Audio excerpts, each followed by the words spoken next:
Buenas tardes, doctor. Buenas tardes, doctor. Buenas tardes, doctor. Buenas tardes, doctor. Buenas tardes, doctor. Buenas tardes, doctor. Buenas tardes, doctor. Buenas tardes, doctor. ¿Se ve la pantalla? Buenas tardes. Sí, doctor, se logra ver. Qué Sí, bueno. doctor. Bueno, vamos a dar inicio, vamos a continuar con la anterior clase en la que habíamos quedado en estados de la materia y obviamente esto es solamente para que ustedes puedan recordar, porque esto me imagino que ya lo han visto más de una vez, ¿no es cierto? Entonces, cuando hablamos de estados de la materia y desde el punto de vista estructural, nosotros en odontología vamos a aplicar esta teoría con mucha frecuencia, porque gran parte de los productos que utilizamos tienen que cambiar de estado y por lo tanto es importante entender, ¿no es cierto?, aquellos factores que generan el cambio de estado de la materia o aquellos que están relacionados con la estructura molecular de la materia y de por qué esta puede cambiar, ¿no es cierto? Entonces, todos nosotros sabemos que existen tres estados de la materia que todos lo reconocen sin lugar a dudas, que son el estado sólido, el estado líquido y el estado gaseoso, ¿no es cierto? Aunque hoy en la actualidad nosotros entendemos que podrían existir dos otros estados de la materia que son el estado coloidal y el plasma, que de alguna manera siguen siendo líquidos. Estos elementos, ¿no es cierto?, ocurren en la naturaleza o están presentes en la naturaleza y tal cual nosotros podemos ver en el gráfico, ¿no es cierto?, nosotros tenemos posibilidad de en estos estados trabajar con la materia de diferentes formas. Entonces, en los estados de la materia, ¿no es cierto?, el estado sólido puede estar representado en nuestro caso por sólidos cristalinos, sólidos amorfos, el estado líquido por suspensiones, soluciones o aquellas que por ósmosis se puedan lograr, el estado gaseoso, que es una dinámica molecular increíble para que se forme un gas y que obviamente nosotros en el día a día estamos siempre presenciando la actividad de los gases, ¿no? Y el estado coloidal, el gel, que es un estado especial con partículas en suspensión muchas veces. Entonces existen cambios de estado de la materia y estos cambios de estado de la materia tienen que ser reconocidos por fenómenos de la física que están descritos, ¿no es cierto? Por ejemplo, cuando hay de sólido a líquido, nosotros vamos a entender que esto se llama fusión.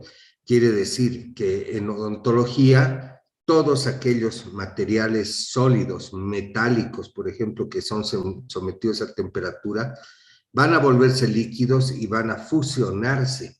De esa manera salen las aleaciones.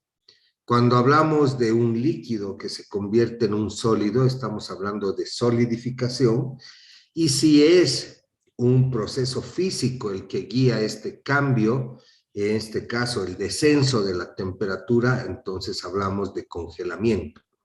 Cualquier líquido o la mayoría de los líquidos que bajan su temperatura hacen que sus moléculas dejen de vibrar, dejen de moverse y por lo tanto se quedan estacionadas generando la condición de un sólido, ¿no es cierto? Existe entonces solidificación por procedimientos o procesos químicos naturales y el congelamiento por descenso de temperatura. Cuando existe un cambio de estado de la materia, de gas a líquido, nosotros hablamos de condensación. Este gas a líquido que nosotros vemos cada día, por ejemplo, está presente en las garrafas de gas, ¿no es cierto?, donde el gas está comprimido dentro de este contenedor metálico que tiene que ser altamente resistente y que adentro se convierte en un líquido. Entonces, el gas que nosotros usamos en las cocinas, en todo lado, ¿sí? Este gas es un líquido mientras está dentro de la garrafa. Pero cuando abrimos, y si ustedes han tenido la posibilidad de abrir una garrafa y poner su mano, va a salir un gas frío, porque ahí se libera toda la energía contenida y que ha sido neutralizada esa energía dentro de la garrafa y sale en forma de un gas, ¿no es cierto? Entonces, ese fenómeno de gas a líquido se llama condensación. Cuando es de líquido a gas, en este caso estamos hablando de el mismo producto, está convertido en un líquido y se va a convertir en gas, eso se llama gasificación, ¿no es cierto?, por un proceso natural de movimiento molecular, o evaporación cuando nosotros también subimos la temperatura a ese producto, se va a evaporar. Por ejemplo, cuando hacen hervir agua, el agua se convierte en vapor y eso se llama evaporación. Después tenemos sólido a gas, que es el fenómeno de sublimación, ¿no es cierto? Cuando un sólido se gasifica y se llama sublimación.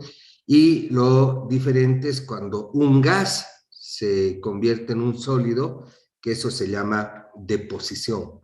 Entonces, la deposición es el proceso por el que el aire que está subcongelado, ¿sí?, o el vapor de agua, cambia directamente a ser hielo sin convertirse primero en un líquido. Eso se llama deposición, ¿sí? Tómenlo en cuenta. La deposición, como ejemplo, es el proceso por el que el aire que está subcongelado o el vapor de agua cambia directamente a convertirse en un hielo sin convertirse primero en un líquido. Entonces, así es la forma como nosotros podemos ver la nieve en las nubes o la escarcha en el suelo, ¿no es cierto? Que rápidamente, cuando se escarcha, se convierte en un sólido, aunque sea muy débil, pero es un sólido. Entonces, estos elementos son importantes de analizar y de ver y de entender porque van a ser aquellos elementos que obviamente guíen el cambio de la materia, ¿no es cierto?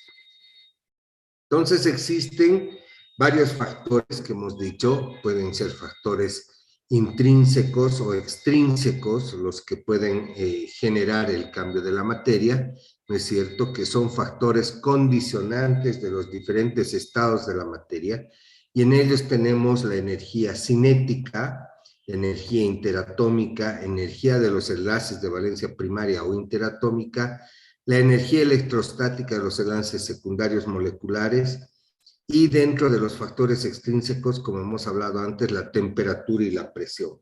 Entonces, estos factores intrínsecos, ¿no es cierto?, están relacionados con los átomos y las moléculas, ¿no es cierto? Y, por ejemplo, cuando hablamos de energía cinética, estamos hablando de que esos elementos, ¿no es cierto?, átomos o moléculas, presentan movimientos vibratorios, ¿no es cierto?, que generan la rotación de los electrones en sus órbitas.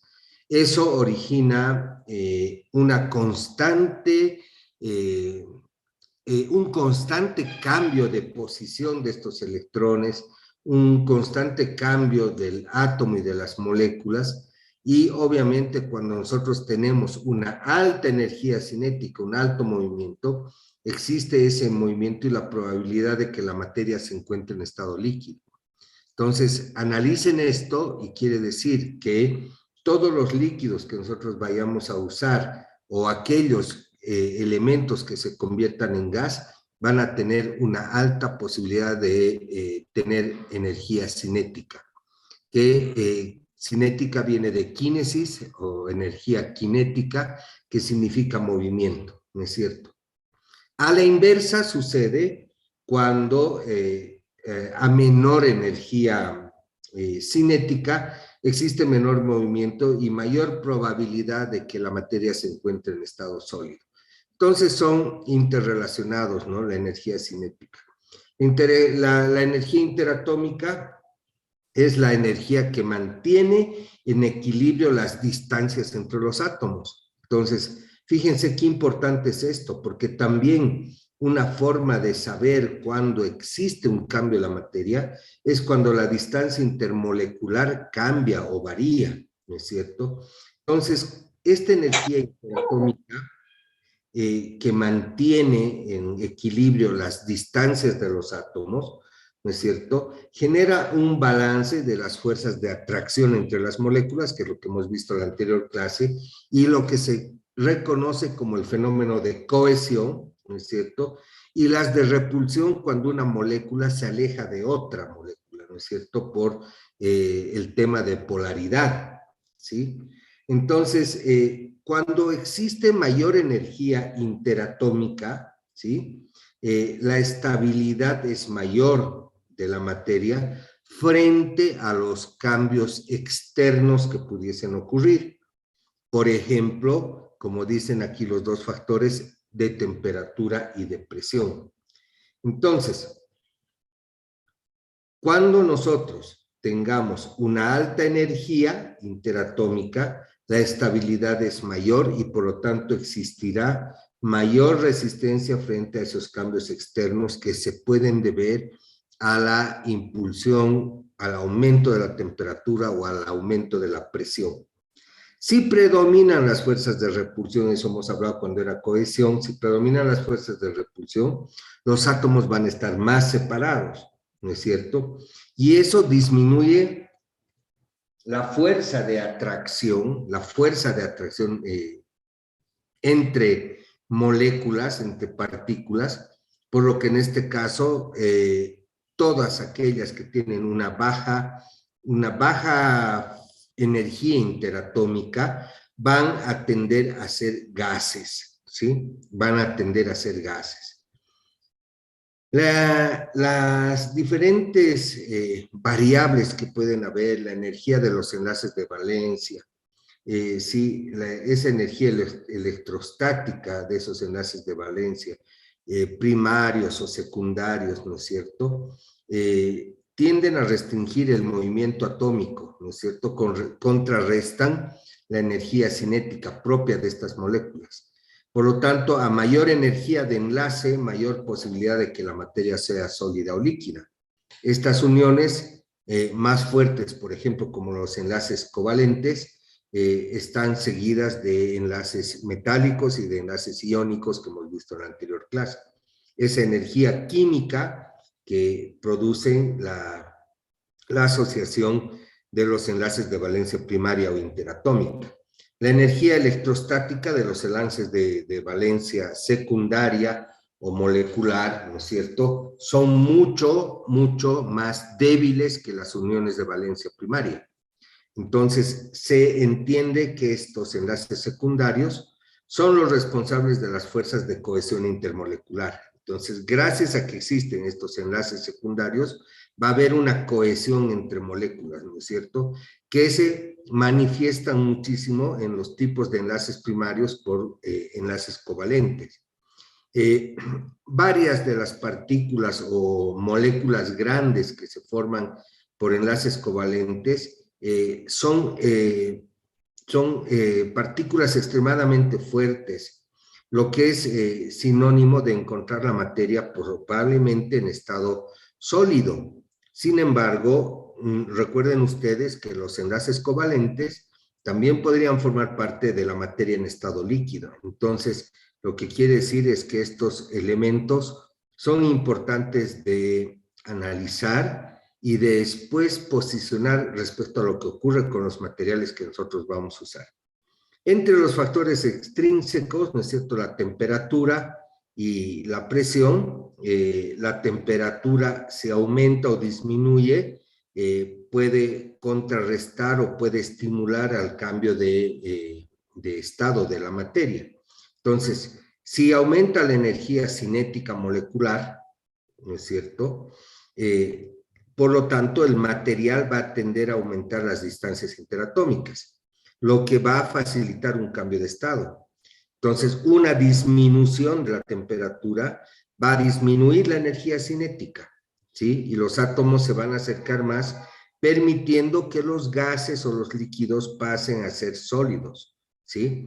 O sea, el gas puede pasar a ser líquido, se aumenta la temperatura, y el líquido puede pasar a ser sólido si baja la temperatura. La presión, como ustedes entenderán, presión por la definición misma de la palabra, la presión facilita el acercamiento molecular, ¿no es cierto? Especialmente en los gases. Estos gases que van a tener a sus moléculas bajo presión se van a transformar en líquidos a temperatura ambiente, ¿sí? Ahí se encuentra la explicación de por qué los gases, por ejemplo, como el gas propano, que es el gas doméstico de garrafas que viene en balones, está metido a presión en esos balones, en esas garrafas metálicas, ¿no es cierto? Y por lo tanto, lo que había explicado al principio es que cuando yo abro la llave de esa garrafa de gas, va a salir un gas frío, ¿no es cierto? Porque para volver a ser gas, esta materia se va a liberar, ¿sí? O va a generar energía, ¿no es cierto?, que se ha perdido al momento de ser comprimido. Y como existe esta liberación de energía, la energía cinética va a ser sumamente alta y obviamente esto va a convertirse o se va a volatilizar siendo un gas. Entonces, así hay varias explicaciones de lo que nosotros pudiésemos ver normalmente respecto a lo que es la energía cinética, ¿no es cierto? Y obviamente hay que entenderlo de esa manera. Todos estos factores intrínsecos y extrínsecos son importantes de entenderlos para que después mecánicamente sepamos nosotros qué es lo que va a venir, ¿no es cierto? Entonces, estos factores intrínsecos, y vuelvo a repetir, ¿sí? La energía cinética está relacionada a los movimientos vibratorios causados por la rotación de los electrones. Esto genera cambio de posiciones del átomo y de las moléculas y por eso los líquidos pueden convertirse en sólidos, obviamente pasando esta etapa de un semisólido. Eso es lo que vamos a ver nosotros muchísimo en materiales dentales, porque vamos a poner material en estado líquido, vamos a efectuar o a liberar o a gatillar una reacción química por medio de una luz especial, por ejemplo, y ese líquido va a pasar a un estado sólido. Y cuando esto esté ocurriendo, van a empezar a estudiar varias teorías de cómo se puede controlar este cambio, esta transformación de este material, de líquido, de un semisólido a un sólido, ¿no es cierto?, de una pasta a un sólido. Ahí vamos a ver si es líquido o no, porque vamos a hablar de densidad en un poquito más de tiempo. Entonces, ahí uno va a poder entender realmente qué es lo que ocurre y cómo es lo que yo tengo que trabajar con estos materiales y que tengo que saber, ¿no es cierto? Porque obviamente voy a recordar que no es solamente la energía cinética, sino la energía interatómica que debe mantener en equilibrio todas esas distancias entre los átomos que balancean las fuerzas de atracción y de repulsión. Mayor energía, mejor cohesión, menor energía, la materia tiende a ser gas. Entonces, dentro de los factores extrínsecos hemos visto que la temperatura aumenta la energía cinética, por lo tanto, esas moléculas se van a mover con mucha más velocidad, ¿no es cierto? Lo que va a facilitar el cambio de estado de gas a líquido, de líquido a sólido. Y entre los factores extrínsecos, la presión, el tema de la compresión, que hace o genera un acercamiento molecular, disminuye la distancia intermolecular y que puede permitir llegar de gas a líquido. ¿Ok? Hasta ahí es la parte de estructura, ¿no es cierto? Y obviamente a través del análisis de la estructura de los materiales dentales, nosotros tendríamos que tener la posibilidad de analizar lo que son las propiedades de los materiales y qué significa propiedades. Entonces, esta segunda clase o la segunda parte de esta clase, porque lo que acabo de hacer es terminar la primera sesión, estas propiedades de los materiales, ¿no es cierto?, tienen que verse y analizarse de manera adecuada. Fíjense este video.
Bien, entonces como han visto en ese video, son varias son las propiedades que pueden ser analizadas en los materiales dentales y obviamente la estructura, entender bien la estructura de los materiales dentales es una condición invalorable, ¿no es cierto?, al momento que nosotros tengamos la posibilidad de analizar y describir lo que son las estructuras, o digo, las propiedades. Entonces, para resumir, ¿sí?, la estructura de la materia es la que condiciona las diferentes características de los materiales, ¿sí? Estas características o cualidades del material se denominan propiedades. Entonces, estamos diciendo que de acuerdo a la estructura de la materia, las características de la materia van a ser condicionadas y esas características o cualidades van a ser definidas como propiedades. ¿Y qué es una propiedad? ¿Qué es la característica de un material? Su propiedad no es nada más que el estudio de cómo se comporta o reacciona ese material ante diversos agentes. Hemos visto entonces que los materiales pueden reaccionar internamente por medio de cambios químicos o externamente por medio de la temperatura o la presión, por ejemplo, ¿no? Por ejemplo. Entonces, yo tendré que colocar a mi paciente un material del cual yo sepa que una de sus propiedades, por ejemplo, va a ser tener una amplia resistencia a los cambios térmicos. ¿Por qué? Porque la persona o una persona normal va a comer siempre caliente y por ahí va a acompañar con frío inmediato. Y ese cambio de temperatura, ese choque térmico podría influir en cambios estructurales en la materia, en el material que se ha colocado y así llegar a un fracaso del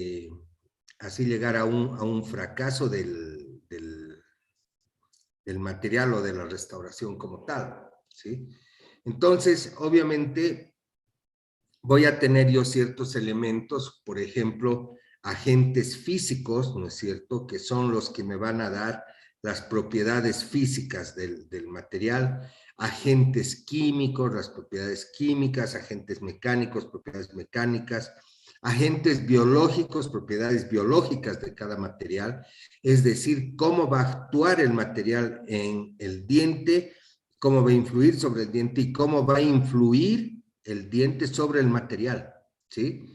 O aquello que tiene que ver con la composición y la estructura misma de los materiales para obtener de este propiedades ópticas. Detrás mío ustedes están viendo unas fotografías de dientes que han sido restaurados con materiales cuyas propiedades ópticas son las más exigentes y necesarias para reemplazar el tejido perdido de los dientes.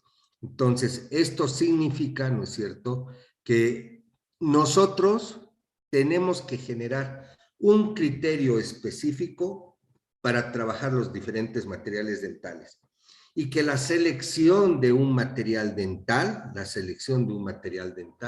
se va a basar en el conocimiento de las propiedades.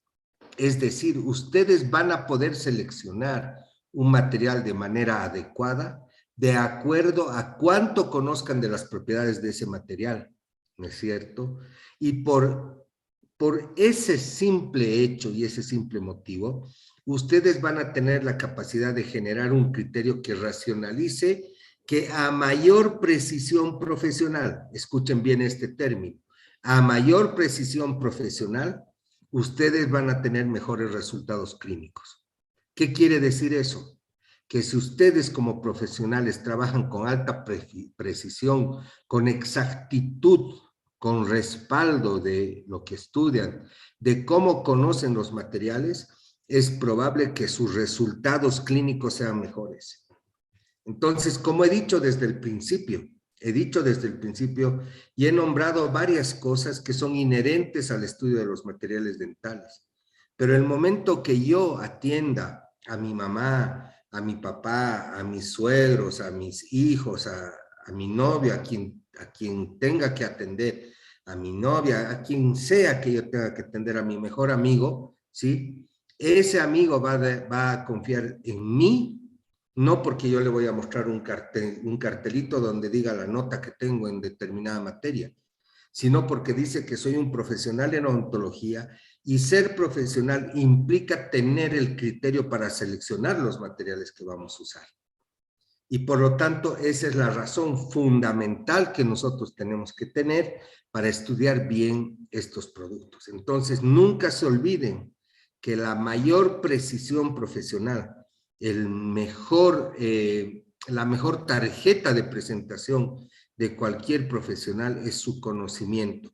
Y por lo tanto, ustedes, si conocen bien de los materiales, ustedes van a tener el criterio necesario para elegir el mejor material para trabajar, inclusive para formarse, porque muchas veces equivocamos el camino de decir, voy a comprarme lo más barato, con eso voy a aprender, porque tiene varias o muchas variables que pueden funcionar de manera diferente y uno aprende mal.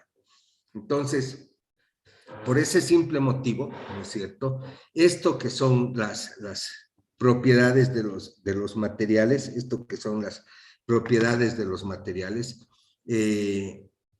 y el conocimiento de estas propiedades me va a permitir, ¿sí?, entender que existen normas, que existen leyes, que existen reglamentos, ¿sí? Nosotros lo vamos a entender como normas que dan las especificaciones por medio de las cuales los materiales pueden ser aceptados o rechazados, ¿sí?, como producto dentro de la profesión.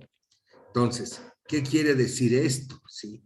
Que ese conocimiento de las propiedades me va a permitir entender por qué existen las normas, ¿sí? Y de que estas normas, de alguna manera, que se dan en organismos internacionales que regulan el trabajo de los profesionales, que estas normas en realidad están relacionadas estrechamente a actividades que tienen que regular el ofrecimiento, la obtención de bienes o servicios de calidad. Entonces, uno de los temas que nosotros vamos a hablar en este primer módulo de la cátedra también tiene que ver con calidad, la calidad de los materiales dentales. Podemos hablar de calidad N cosas, muchísimas cosas. Vamos a estrechamente relacionar la calidad de los materiales para que ustedes entiendan perfectamente la importancia de poder elegir un buen material. Entonces, cuando hablamos de normas, estos materiales están normados desde el diseño del producto hasta su entrega. O sea, todo está normado, nada se deja al azar. Está normado inclusive cómo se debe guardar el material. O sea que las personas que les venden materiales, aquellas personas que son oficialmente responsables de venderte el material, tienen que demostrar, por ejemplo, ante la AGEMED, que tienen espacio y lugares suficientemente cómodos y que establece la norma sean ideales para guardar los productos que nosotros vamos a comprar. Entonces, por eso la normalización y la definición de todos estos elementos, ¿sí?, es muy importante entender, porque realmente esto es lo que va a definir la forma como nosotros vamos a trabajar, ¿sí? Entonces, cualquier producto ¿sí? Y aquí tiene que ver, y esta parte es muy importante, cualquier producto que yo compre, voy a comprarme un producto, un cemento de ionómero de vidrio químico de la casa 3M, de la casa Fuji, de la casa Boco, etcétera. De cualquiera de las casas me voy a comprar un producto de ionómero de vidrio. Voy a leer lo que dicen las indicaciones del fabricante, voy a leer las indicaciones del fabricante y ese fabricante me va a decir, usted debe mezclar una cucharilla del avío nuestro, de nuestra fábrica, usted tiene que mezclar una cucharilla con una gota del producto que le estamos vendiendo. Eso mezclado en determinado tiempo debería llegar a endurecer en otro X tiempo. Eso se llama tiempo de inicio de la mezcla y tiempo de trabajo y el tiempo final, en la cual ese producto ya no puede ser más incorporado al diente porque ya ha cambiado de estado. ¿Sí?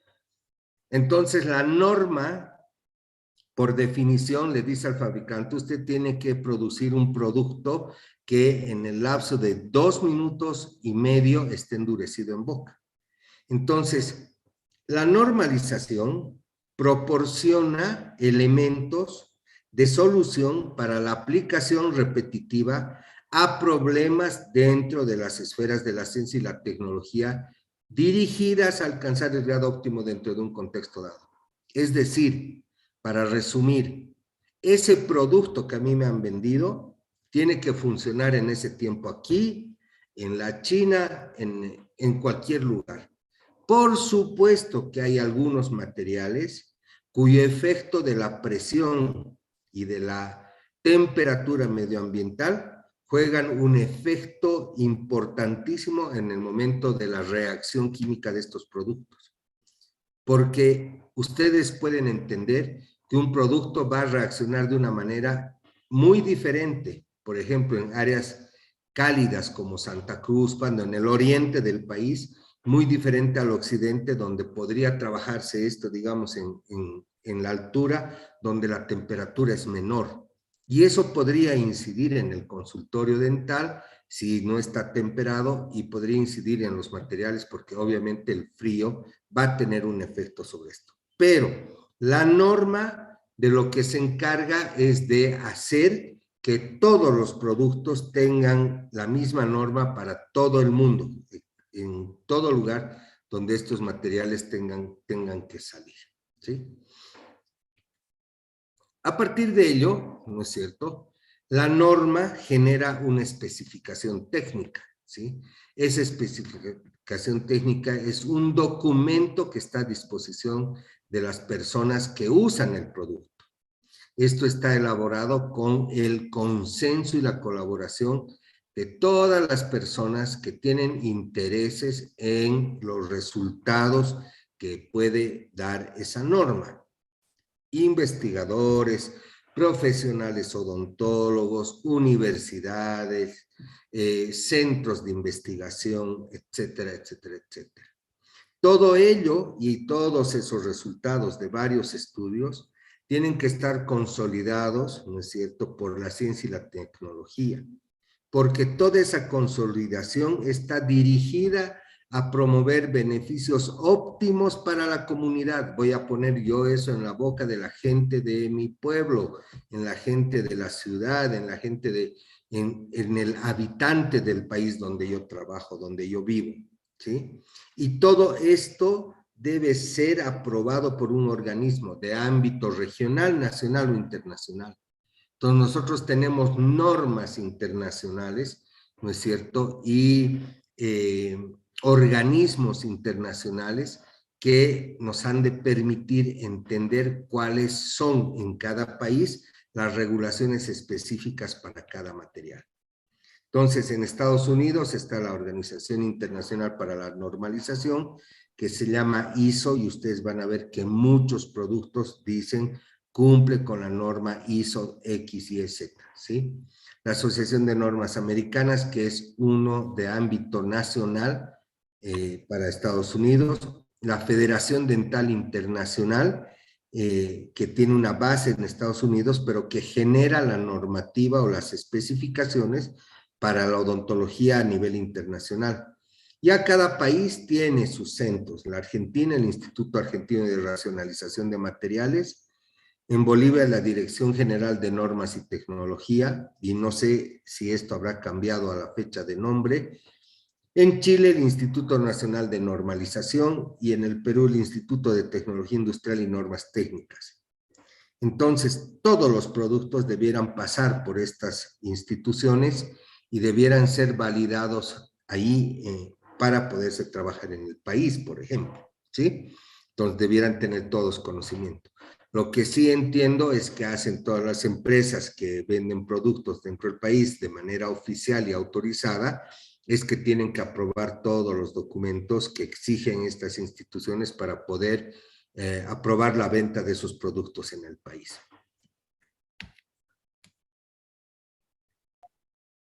Cuando hablamos entonces de estos materiales y estos materiales clínicos que van a ser usados en boca, nos estamos refiriendo al término de biomateriales, ¿sí? Estos biomateriales que tienen que cumplir varias normas, tienen que tener propiedades físicas, químicas y mecánicas, ¿no es cierto? Propiedades físicas, químicas y mecánicas que nos permitan reconocer la forma de actividad que van a tener estos materiales en la boca de nuestros pacientes, ¿sí? ¿Cómo es su reacción cómo es la reacción de los tejidos vivos del ser humano ante la presencia de los materiales? ¿Cuál es la reacción del material en un medio biológico? Todos esos elementos nosotros los entenderíamos como biomateriales y, por supuesto, querría decir que, obviamente, vamos a tener la posibilidad de estudiar. Entonces, en odontología existen varios elementos, ¿no es cierto?, que tienen que ver, esto lo vamos a ver en un futuro, en términos de propiedades biológicas, lo que es la reacción inmunológica, la reacción toxicológica de estos materiales, ¿no es cierto? Y obviamente cómo se llega en la investigación a probar los materiales para que sean usados en el ser humano, ¿no es cierto? Entonces tenemos, como ustedes saben, y solamente para dar ejemplo, tenemos varios tipos de materiales. Gran parte de ustedes debe reconocer este material, ¿no es cierto? Este material que está acá, ¿no es cierto?, que es una amalgama, es una aleación metálica que se coloca directamente en la boca de los pacientes. Es un material muy antiguo, ha tenido mucho éxito, pero también hay muchos detractores de la amalgama que deben tener algunas propiedades diferentes. Entonces, hoy en día la odontología me exige a mí restaurar un diente que tenga una lesión así y lo pudiese restaurar con un material que tenga otro tipo de características, ¿no es cierto? Pudiese restaurar esto con un material que sea dentocoloreado, que copie las características naturales del diente, que obviamente dure en el tiempo y que sea accesible. Ambos dos materiales son muy accesibles y por lo tanto de todo esto se desprende el hecho de que yo puedo elegir el material de acuerdo a sus propiedades, pero tengo que saber contrastar ambas propiedades y determinar cuál es el mejor material para el paciente que yo estoy atendiendo en ese momento.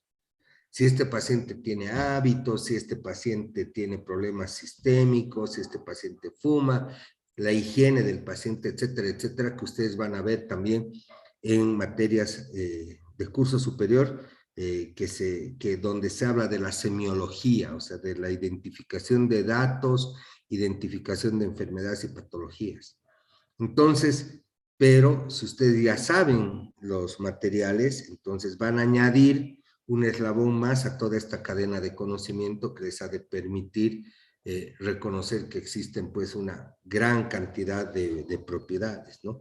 Resistencia, resiliencia, dureza, reparabilidad, flexibilidad, fragilidad, ductilidad, maleabilidad, tenacidad, conductividad, difusividad, estética, naturalidad, como propiedades inherentes comparables de un caso con el otro, de este con este.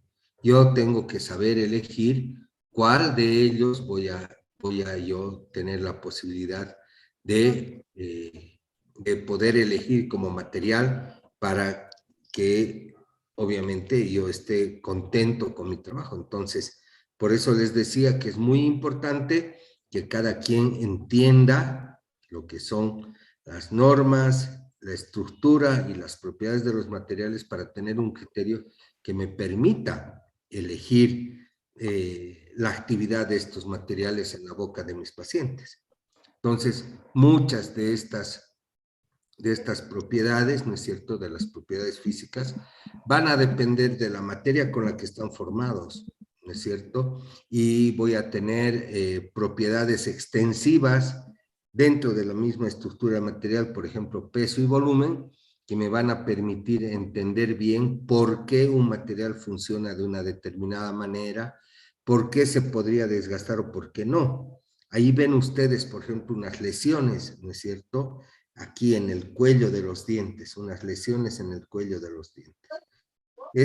Esto se coloca en la boca de nuestros pacientes, se deja en el tiempo y obviamente son analizados después en equipos especiales, ¿sí? Donde esta misma lesión, esta restauración cervical es analizada, fotografiada, investigada, para saber bien qué comportamiento ha tenido el material en esta región del diente y saber dónde puede haberse producido una filtración por un cambio de tamaño, por un cambio en las dimensiones de la restauración, porque no se pegó bien a esta estructura del diente, porque no era el material adecuado, etcétera, y ha producido y ha generado un proceso bacteriano después de la restauración que ha llegado inclusive hasta la pulpa y ha afectado la vitalidad de la pulpa. Entonces, voy a tener que entender yo bien cuáles de estas propiedades físicas se corresponden al tipo de restauración que yo voy a hacer, ¿no es cierto? Y las propiedades físicas se basan en varias leyes, ¿sí? De la mecánica, de la óptica, de la termodinámica, de la radiación, entre las más importantes, ¿no es cierto?, que son elementos que vamos a tener que entender bien para saber qué voy a colocar. Entonces, ustedes pueden ver ahí en ese listado de propiedades las leyes de la mecánica que van a regir, como han visto en el video, por ejemplo, dureza, ¿no es cierto? Entender bien qué es la dureza. En acústica no tenemos mucho que analizar, en la óptica muchísimo que ver porque el tema de color es un tema especial y largo. La termodinámica que se refiere a la forma de reacción frente a cambios de temperatura. La electricidad que es importante conocer y ver para saber qué materiales pueden ser conductores o no. El magnetismo, que obviamente es importante, vamos a ver también. La radiación, la estructura atómica y los fenómenos nucleares que se pueden ir dando a través del tiempo para, obviamente, entender bien qué es lo que pasa. Entonces, existen varias de esas propiedades, ¿no es cierto? Y entre ellos podemos ir ya desarrollando algunos, por ejemplo, una de las propiedades o de los fenómenos más importantes, y hay que reconocerlo bien, es referente a lo que se llama densidad, ¿sí? Entonces, ¿qué es un material denso? Estamos hablando de materiales que van a cambiar de estado, de ser un líquido a ser un gas, de ser un líquido a ser un sólido, de ser un semisólido a ser un sólido completamente.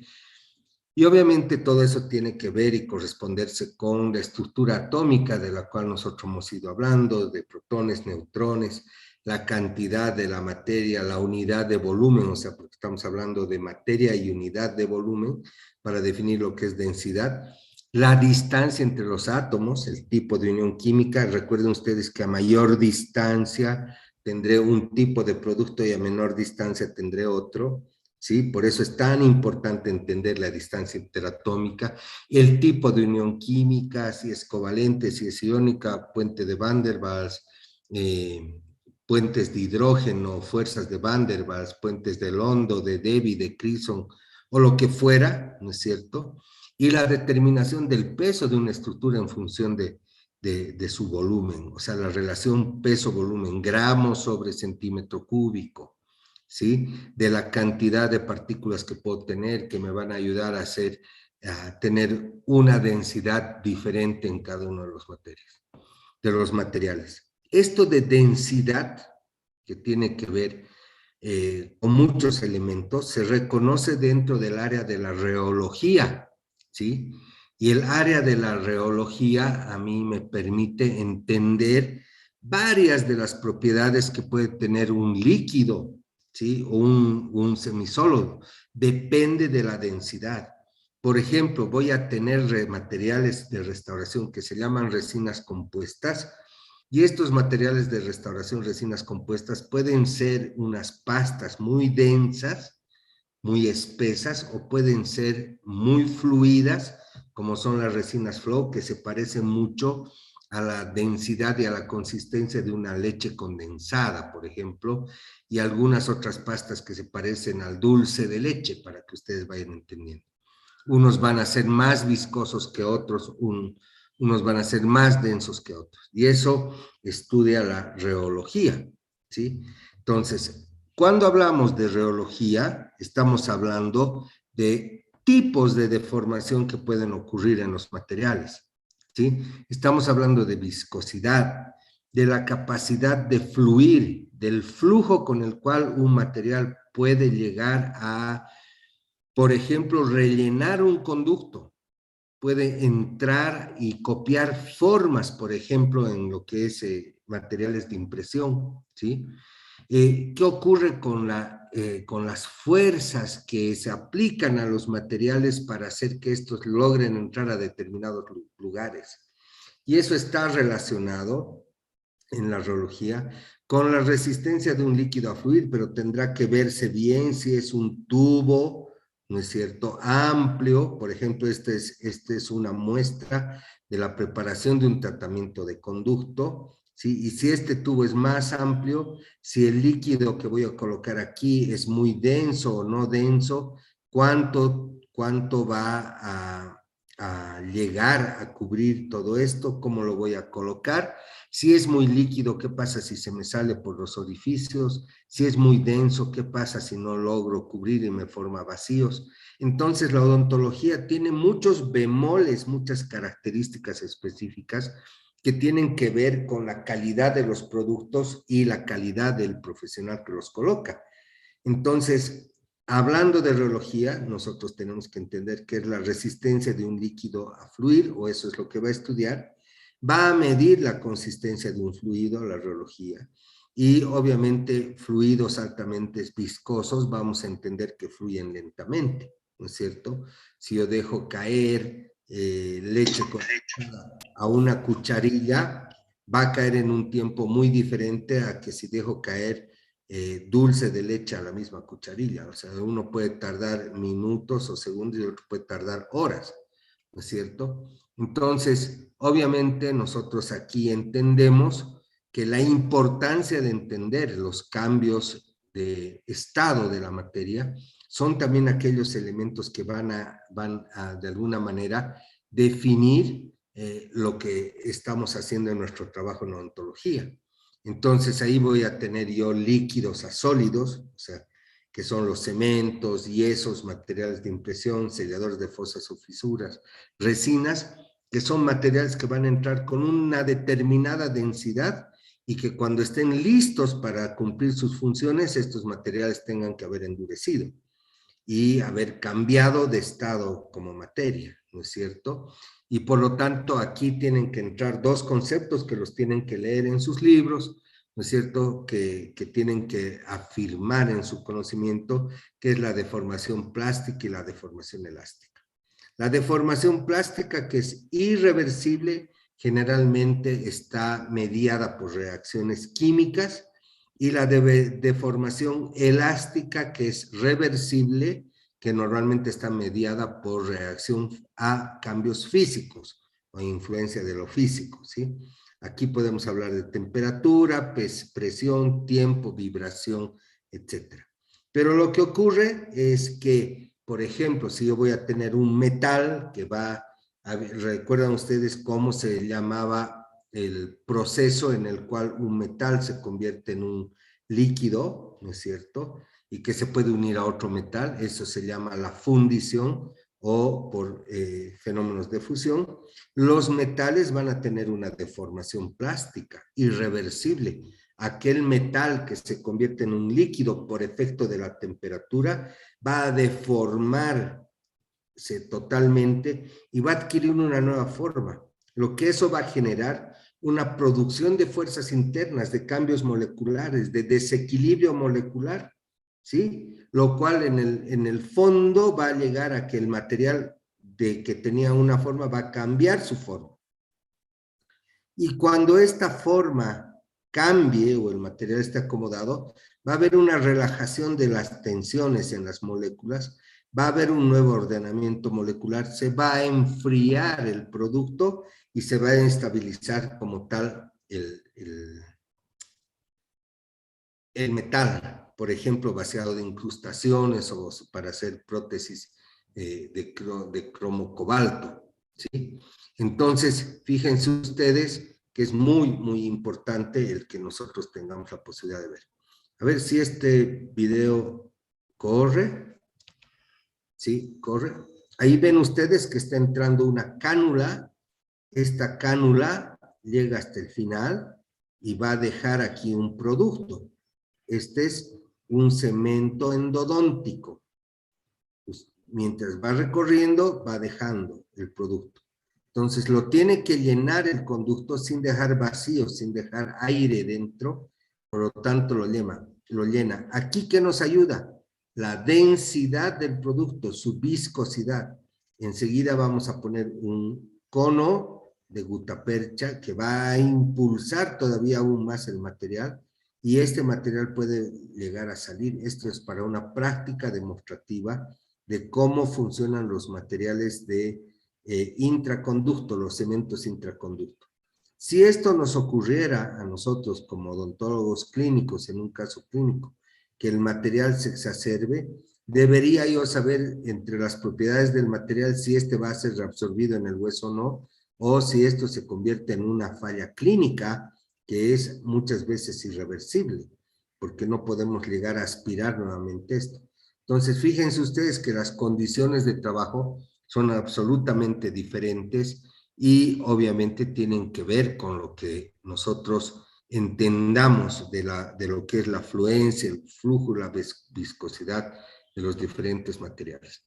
Entre los materiales, ¿no es cierto?, existe la posibilidad de tener materiales con un comportamiento newtoniano y no newtoniano, ¿sí?, que van a ver enseguida ustedes en este video. Por favor, préstenle atención, esto ustedes lo pueden analizar también después, ¿sí? Entonces, ustedes van a ver que hay una fuerza de corte en lo que se llama rheología, que es el estudio de la deformación y flujo característicos de la materia, ¿no es cierto?, donde nosotros en un diagrama podemos analizar que pueden existir tasas de fuerza de corte en comparación con las tasas de deformación de corte de los distintos fluidos con distinto comportamiento rheológico. Ese comportamiento rheológico se entiende como un comportamiento plástico, un comportamiento dilatante, el plástico que es normalmente recto, y un dilatante que puede ser ya curvo su comportamiento, una fase newtoniana y una fase pseudoplástica. Hola, soy Daniela Botero y esto es Aprende Odontología. El día de hoy, en nuestra sección o módulo de biomateriales dentales, hablaremos sobre la rheología. La rheología es una propiedad física de los biomateriales dentales. Recordemos que las propiedades físicas son aquellas que logran cambiar la materia sin alterar su composición. En la naturaleza, un material que tiene esta capacidad o estas propiedades es la miel.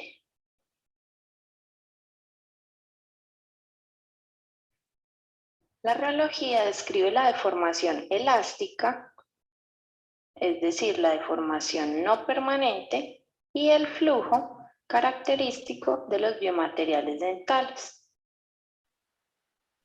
Otro material que tiene esta propiedad sería la gelatina. Reológico es un material que cumple con características reológicas y que tiene dos tipos de comportamiento. Debe ser pseudoplástico y tixotrópico. Aquí hago la comparación entre unas gomas de dulce y la silicona. Ambos tienen características, propiedades para ser materiales reológicos. La pseudoplasticidad es la capacidad de un material a hacerse menos denso. Se evidencia cuando se le aplica fuerza a un material y no se altera permanentemente. Aquí tenemos dos tipos de caramelos. Los caramelos pequeños, como todos hemos alguna vez comido, son suaves y pueden ser fácilmente mordidos o partidos con los dedos. A diferencia de la paleta que vemos en la figura, que es muy difícil que se altere, debido a que hay que hacerle mucha fuerza para que ésta parta. En conclusión, de entre estos dos caramelos, el que cumple con la pseudoplasticidad sería el caramelo pequeño. La propiedad pseudoplástica permite que los fabricantes de los biomateriales puedan formular materiales de un solo paso, por ejemplo, el alginato.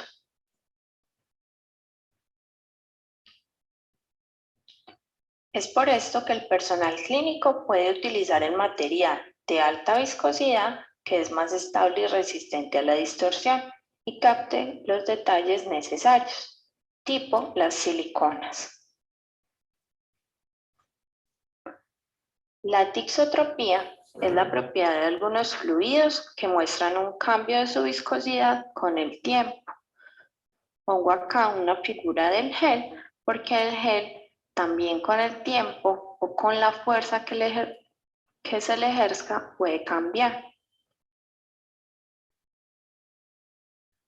Siempre la tixotropía de un material va a depender de la tensión que se le ejerza al mismo. Por esto pongo esta imagen de una gelatina. Yo a la gelatina, si la cojo como en la imagen, no va a cambiar, no va a modificarse.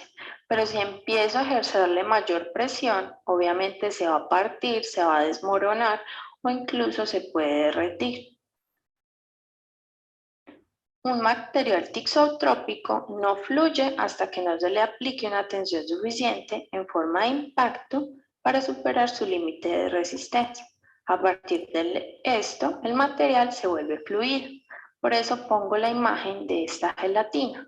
Si yo no le ejerzo fuerza con la cuchara y la llevo hasta su límite y lo supero, no puedo partirla.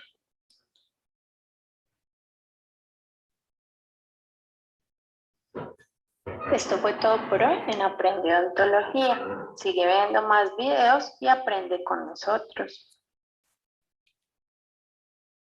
Bien, interesante esa explicación de esta estudiante. No, me imagino que tiene su propia página, su blog, ustedes lo pueden revisar. Pero explica muy clarito la relación que existe entre lo natural y los materiales dentales, para explicar lo que es la reología, ¿no es cierto? Lo que es la viscosidad y lo que son los materiales dentales. Entonces, cuando yo tenga un determinado tipo de material, por ejemplo, lo que ustedes están viendo aquí en la imagen ahora,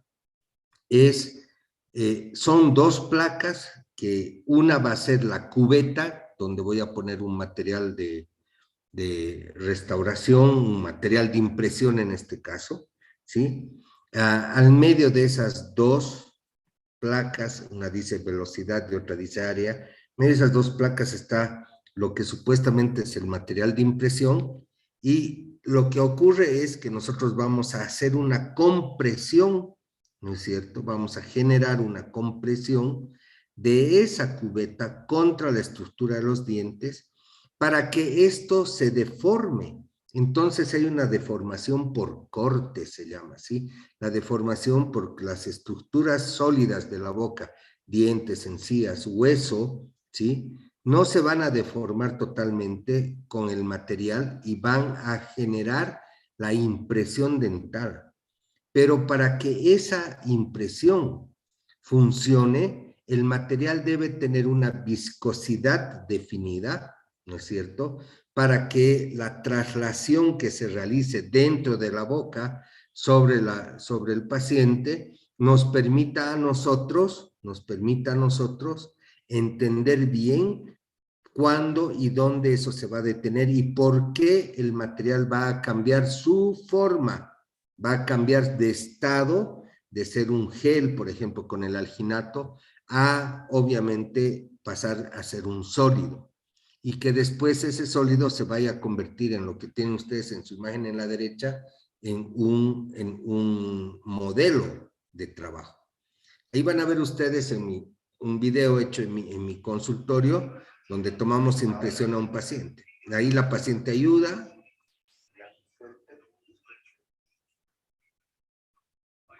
Comprimo y hago la deformación de corte, ¿no es cierto? La compresión del producto final. Y ese producto final, obviamente, va a lograr convertirse en un modelo después, cuando yo ya este material haya endurecido en la boca del paciente, yo lo pueda sacar y le pueda hacer un vaciado. Vamos a ver todo esto en materiales de impresión cuando hagamos la práctica suficiente para esto, ¿no es cierto? Entonces, si ustedes han relacionado bien, reología, ¿sí? Es el estudio de la viscosidad, la deformación, la fluencia. Si este material que es de reacción química hubiese empezado a reaccionar antes de que yo tome la impresión, hubiera necesitado muchísimo más fuerza para deformarlo. Y esa deformación, ¿no es cierto?, no hubiera generado una buena impresión. Y eso tiene que ver básicamente con las propiedades de cada uno de los materiales. Entre las otras propiedades, las propiedades termofísicas, ¿no es cierto? Por ejemplo, la de transmisión del calor, las propiedades termofísicas como conductividad térmica, difusión térmica, coeficiente de expansión térmica, que son sumamente importantes, ¿sí? Porque a través de la influencia del calor, de estos cambios de temperatura, yo puedo entender bien qué es lo que pasa, ¿sí? Puedo entender bien cómo se va a comportar un material. Y uno de los elementos más importantes es analizar la transmisión del calor.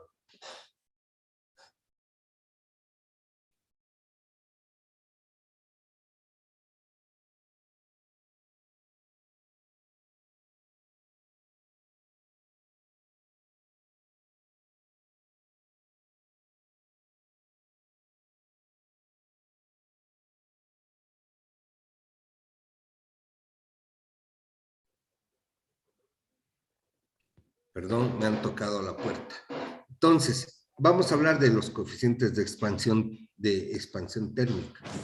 Por supuesto que tiene que existir una posibilidad de transmitir el calor, y el calor se transmite por conducción, por convección o por radiación. Y lo que nosotros vamos a hablar en expansión térmica es el fenómeno de conducción del calor, ¿sí? O sea, el calor va a generarse por afuera de la superficie y va a generar cambios. Por eso les decía, es muy importante analizar este tema de la temperatura, porque un paciente que tenga un determinado tipo de restauración en la boca va a tener la posibilidad de comer caliente, frío, y eso se va a conducir, ¿sí? en la restauración y en el diente, y eso va a generar coeficientes de cambios dimensionales. Entonces, el coeficiente de expansión térmica es el cambio de longitud por unidad de longitud inicial para un cambio de 1 grado centígrado. O sea, cada grado centígrado que aumenta en la boca del paciente va a generar un determinado tipo de cambio, ¿sí? Entonces, nosotros fácilmente podemos analizar cómo se realizan esos elementos. Perdón, un minuto. Recording in progress. Estoy controlando la grabación. Entonces, ¿qué es lo que realmente va a ocurrir?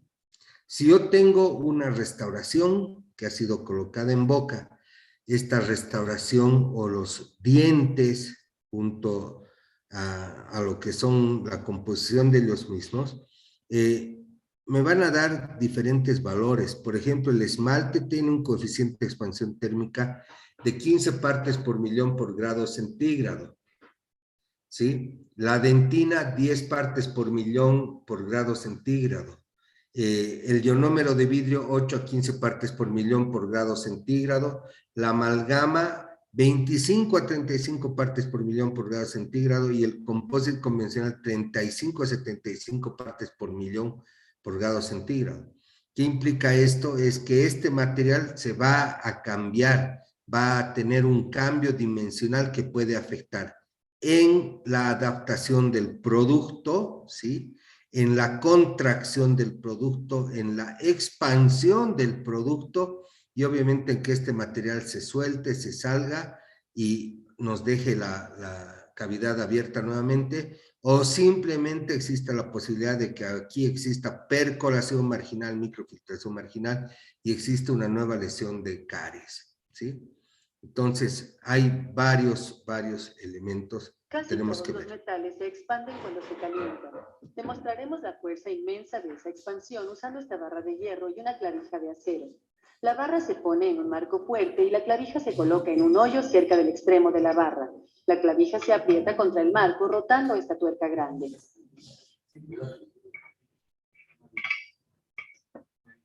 La clavija de acero está ahora comprimida fuertemente contra el marco.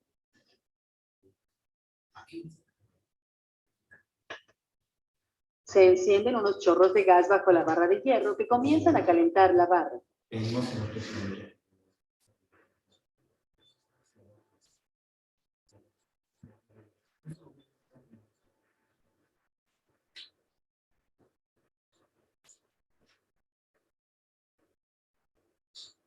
Después de unos minutos de calentamiento, la expansión de la barra rompe la clavija de acero. Este tipo de expansión destruiría puentes y otras estructuras metálicas grandes. Por lo tanto, estos se diseñan con uniones de expansión que permiten al metal expandirse y contraerse sin tensiones.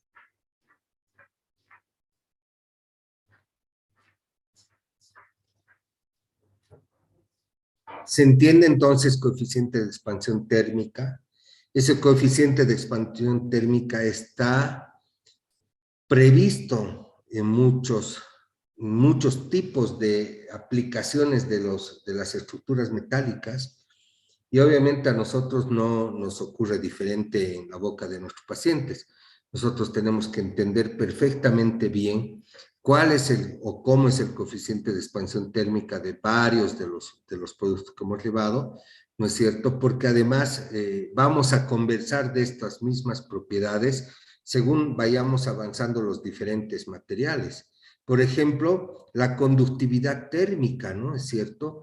¿Cuáles productos conducen la temperatura? Y si conducen la temperatura, podrían conducir la electricidad y generar actividad diferente en la boca de nuestros pacientes.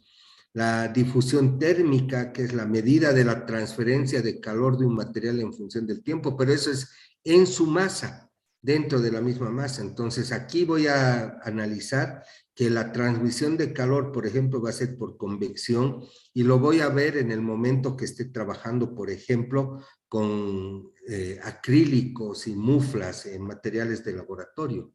¿no es cierto? La radiación que puede ocurrir a través del uso de lámparas de luz ultravioleta y que va a irradiar energía, y esta energía radiante se puede convertir en calor, lo que va a generar polimerización por temperatura, calor y presión en muchos casos. Temperatura y presión, perdón, luz, temperatura y presión.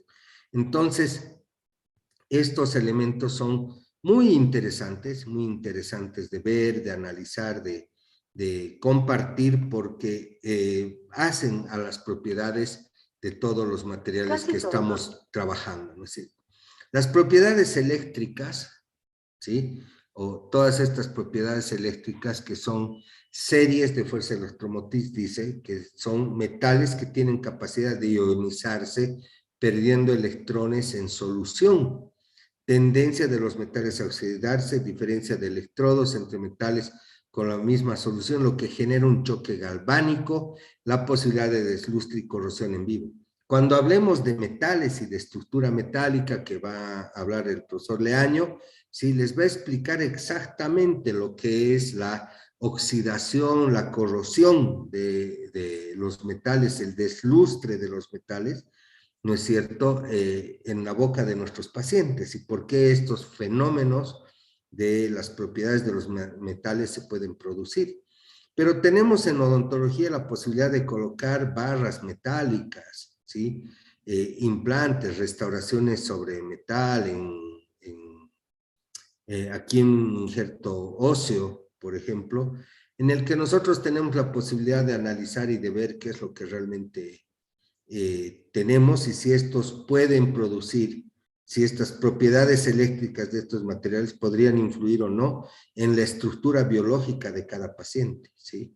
Por ejemplo, lo que es el choque galvánico, que ustedes van a analizarlo también cuando vean restauraciones metálicas, directas o indirectas, ¿sí? La conductividad térmica, que ya hemos hablado, es la cantidad de calor que pasa a través de un material, que ustedes han visto la conductividad térmica en una sección transversal en ese tubo, que se calienta tanto y se expande tanto que logra romper una barra, ¿sí?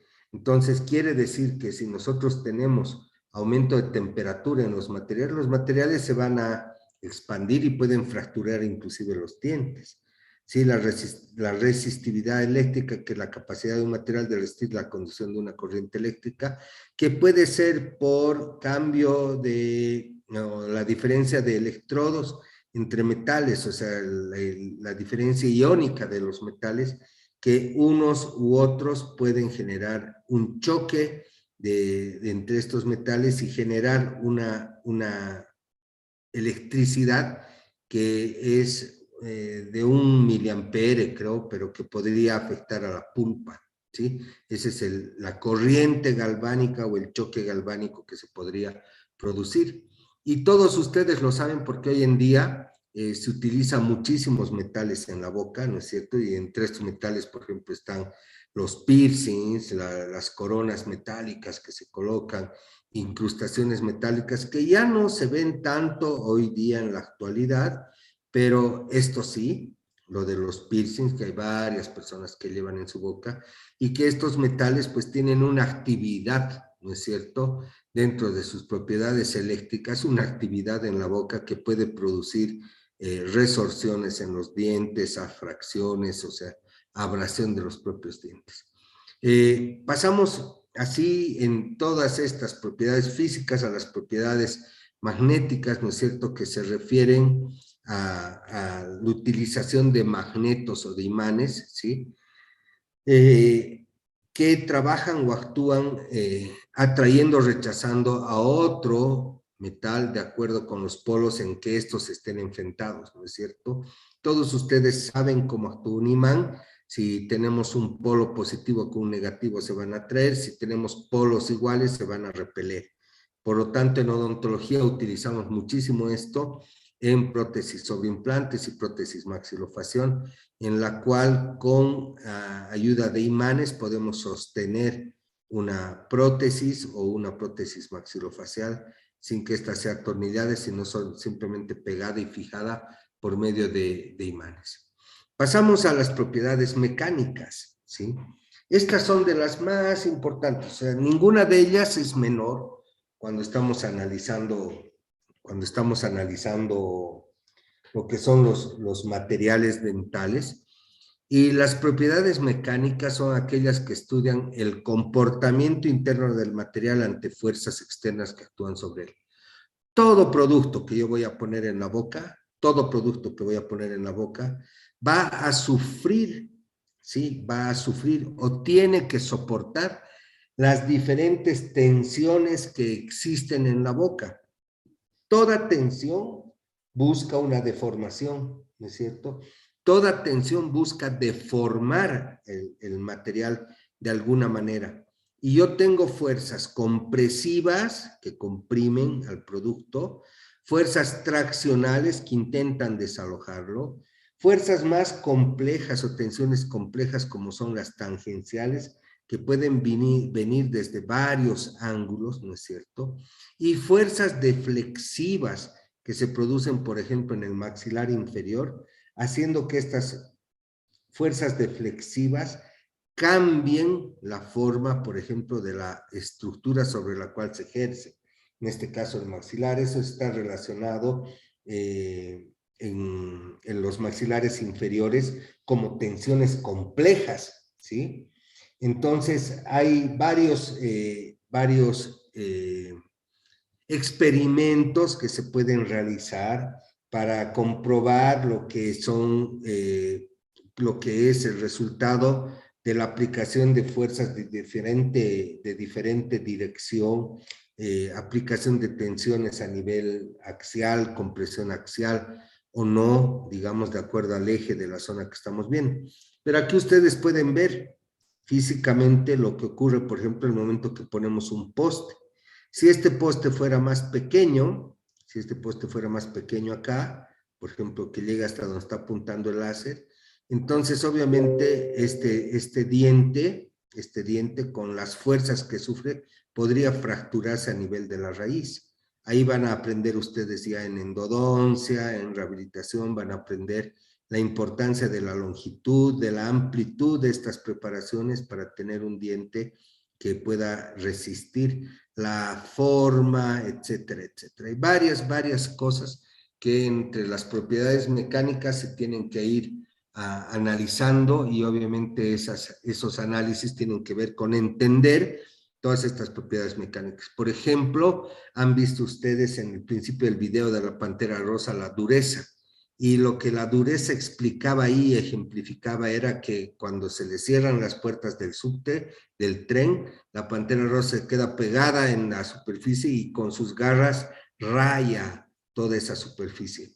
¿Qué es la dureza en realidad? La resistencia al rayado, la resistencia a la deformación. Y por eso existen muchos elementos dentro de la investigación que me permiten modelizar, que me permiten entender cuánto va a transformarse en esa superficie, por ejemplo, la indentación de diferentes instrumentos de investigación que puedan existir, ¿no es cierto?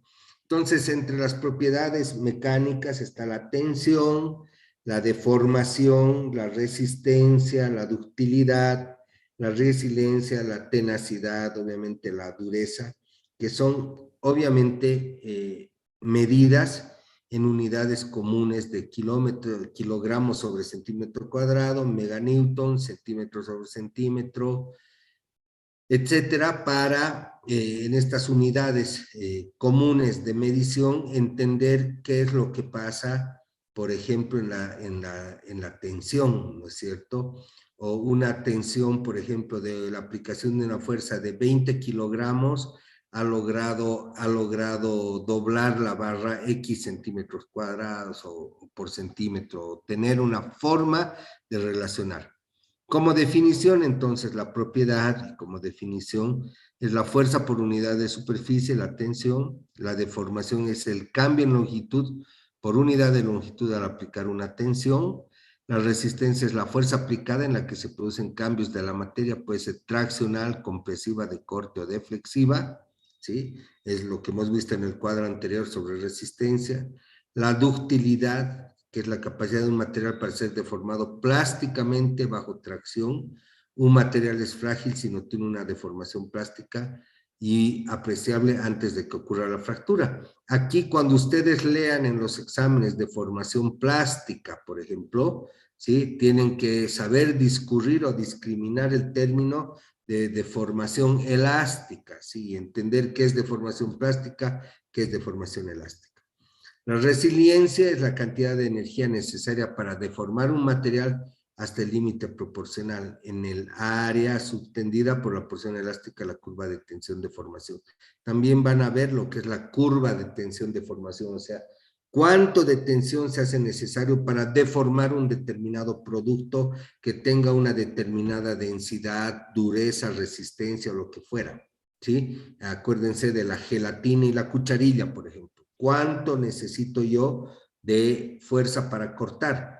Pero si yo aplico la cucharilla sobre la gelatina en su base, por ejemplo, ¿sí? Doy la vuelta el vaso de gelatina y aplico la cucharilla en su base. No en el segmento de corte de la cucharilla, pero sí tratando de deformar la gelatina. No aplico la suficiente fuerza y retiro, este material va a volver, o la gelatina va a volver a su forma inicial antes de aplicarle la fuerza con la cucharilla, y eso se llama resiliencia, ¿sí? O sea, es la recuperación también de su forma por ser resiliente, ¿sí? Tenacidad, la cantidad de energía necesaria para la fractura, es el área subtendida por las porciones elástica y plástica de la curva tensión de formación. Luego, obviamente, aquí van a analizar varios de estos temas, ¿no es cierto? Varios de estos temas se tienen que ir analizando, y cuando analicemos todo, van a poder entender muy bien las propiedades mecánicas, porque esto no es para leerlo para el primer parcial únicamente. En el primer parcial lo tienen que dominar, pero en cada material que vamos a ir viendo se van a hablar sobre propiedades físicas, químicas, mecánicas, biológicas, pero al final propiedades. Lo que por ahí un poquito vamos a sobreentender, ya se sabe, es sobre estructura. Entonces no vamos a bajarnos a ver la estructura atómica del yeso, por ejemplo, si son enlaces iónicos o covalentes. Vamos a analizar las propiedades del yeso, y tienen que analizar la forma más macroscópica y general de analizar el yeso para entender cómo funciona. Luego tenemos otras propiedades, entre ellas las propiedades ópticas, que son muy importantes, ¿no es cierto? Porque están relacionadas a la estructura del diente y de los materiales. O sea, aquí yo tengo que entender bien lo que es el diente, ¿sí? Anterior o posterior, entender bien cuáles son las características y las propiedades del diente, ¿no es cierto? ¿De qué se trata cuando hablo de que un diente es translúcido? ¿De qué hablo cuando un diente tiene opalescencia? ¿De qué hablo cuando una zona del diente presenta opacidad? ¿Sí? ¿Cómo hacemos la difusión del color o de la luz a través de las estructuras dentarias? Estas propiedades ópticas, que tienen que ver en la relación estructural de los dientes y de los materiales, cumple con uno de los objetivos más importantes de la odontología actual, que es la restauración del color y de la apariencia normal de los dientes, ¿sí? La restauración del color y la apariencia normal de los dientes. Entonces, ¿qué es lo que yo hago? Trato de integrar mi conocimiento sobre óptica, sobre la luz, sobre superficies, sobre estructura del esmalte, estructura de los materiales restauradores, propiedades de los dientes, propiedades de los materiales de restauración, para poder lograr una simbiosis de todo ello y poder así lograr restauraciones altamente estéticas y altamente naturales, ¿sí? Van a estudiar aquí el fenómeno o el efecto Tyndall, ¿sí? Que es un fenómeno de difusión de la luz que atraviesa un medio transparente que contiene algo con el que el haz luminoso incide. O sea, Fenómeno Tyndall es cuando choca la luz contra diversas formaciones propias, en este caso del diente, y esta luz se desvía en varias direcciones, ¿sí? Entonces, esto da la sensación de que el medio transparente está visualmente lleno. Importantísimo, importantísimo en la odontología estética, especialmente de los dientes anteriores, ¿no es cierto?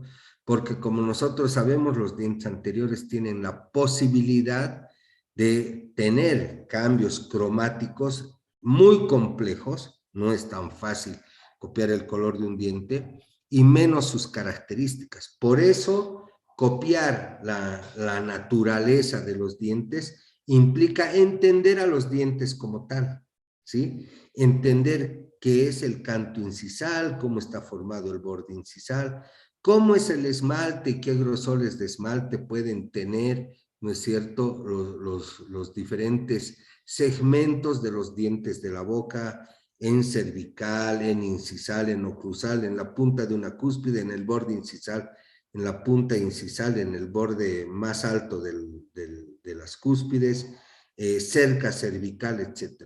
¿Cuál es la relación del esmalte, ¿sí?, y de la estructura adamantina con la dentina? ¿Cuál es la relación de la dentina con la pulpa? ¿Por qué un diente se ve más claro en un paciente? ¿Por qué se ve más oscuro? ¿Por qué esta zona se ve grisácea? ¿Por qué esta es demasiado amarillenta? Etcétera. Todos esos elementos hacen con la relación de lo que existe en la naturaleza, ¿sí? Por lo tanto, nosotros tenemos que copiar la naturaleza. Aquí vean un corte de esmalte, de un molar, esmalte y dentina con luz polarizada, donde realmente se puede ver que el diente tiene muchísimos colores y es sumamente rico en términos de la óptica, ¿sí? ¿Y para qué me sirve entender la naturaleza de las estructuras de la boca? Me sirve para copiar esa naturaleza, por ejemplo, cuando hago una prótesis, ¿sí? Y una prótesis total, hoy día caracterizada, tiene que tener muchísimas características anatómicas, morfológicas y de la estructura de los dientes para ver qué es lo que realmente posee como tal una prótesis, el enriquecimiento de esos elementos. Y por supuesto que cuando nosotros estemos trabajando sobre estos aspectos, a nosotros lo que nos sirve es entender lo que va a ser el color.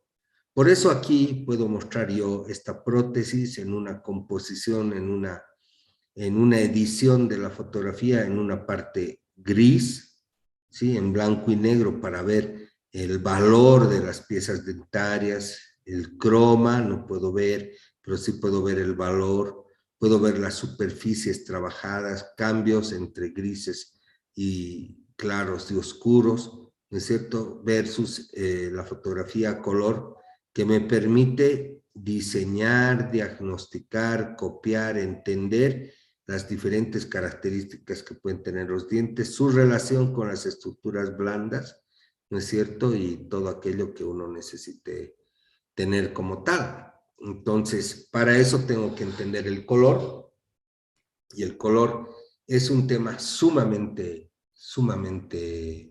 grande, es enorme el capítulo de color, porque nosotros lo que vamos a hacer normalmente es generar,